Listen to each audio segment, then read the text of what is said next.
और फिर खेती की मजदूरी भी बढ़ गई। तो ये जो मजदूरों के हित में एक कानून था, उसको जो केंद्र सरकार खत्म कर रही है, ये एक मजदूर विरोधी काम है उसका।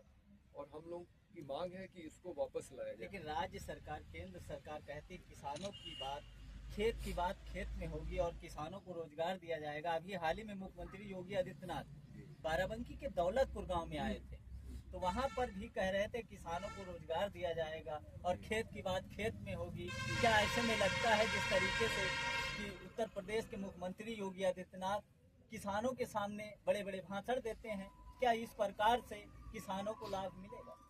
नहीं, हमें तो नहीं लग रहा है कि किसानों के हित में कोई काम हो रहा है। एक जो मौलिक काम जिसको लेके किसान आंदोलन इस देश में चला, 13 महीने दिल्ली की घेराबंदी की गई, सिर्फ इतनी सी मांग थी कि आप न्यूनतम समर्थन मूल्य आप कानूनी अधिकार के रूप में दे दीजिए, सिर्फ 1.5 गुना लागत मूल्य का। वो सरकार देने को तैयार नहीं है। पानी की बोतल कोका कोला और पेप्सी कोला की 10-10, 20-20 गुना के मुनाफे पे बिकती है बाजार में, लेकिन आप किसान को 1.5 गुना उसका लागत मूल्य देने को तैयार नहीं है कानूनी अधिकार के रूप में।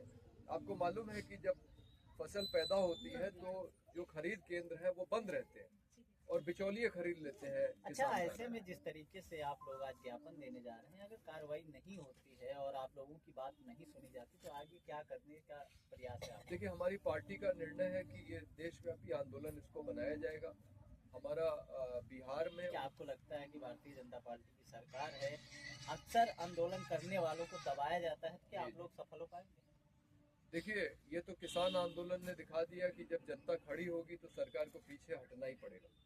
3 किसान कानून वापस हुए थे और हम लोगों का मानना है कि मजदूर खड़ा होगा इसमें और किसान को सरकार को ये कानून वापस लेना पड़ेगा और मनरेगा को वापस लाया जाए, मजबूती के साथ वापस लाया जाए। 100 दिन की जगह 200 दिन की गारंटी हम लोग मांग रहे हैं।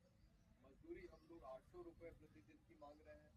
और हम ये कह रहे हैं कि ये जो अधिकार ग्राम सभा का था, संविधान की अनुच्छेद 243 में भी ये अधिकार ग्राम सभा का ही है कि वहाँ विकास के कौन से काम होंगे। ये ग्राम सभा के बाहर, चाहे वो राज्य सरकार हो या केंद्र सरकार हो, उसको हस्तक्षेप करने का अधिकार नहीं है।